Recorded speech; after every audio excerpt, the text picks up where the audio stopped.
নহ'ল। ইমানকেইটা চিট আছিলে, ইমানকেইটা গভৰ্ণমেণ্ট কলেজ আছিলে। চাকৰিৰ পৰা ব্ৰেক ল'লোঁ। চাকৰিৰ পৰা ব্ৰেক লৈ কিনে চেষ্টা কৰিলোঁ। সাইক'লজি মোৰ ফেভৰেট ছাবজেক্ট। চবকে ক'লোঁ পৰীক্ষা দি আছোঁ।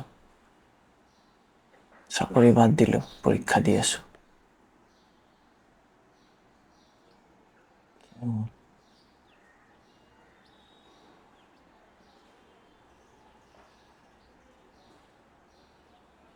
নহ'ব, এনেই চেষ্টা কৰিলোঁ।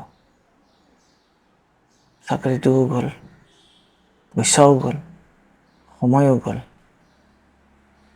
কি থাকিল? চবতকে ডাঙৰ কথা, কনফিডেন্সটো ভাঙি গ'ল ন? কনফিডেন্সটোৱে ভাঙি গ'ল।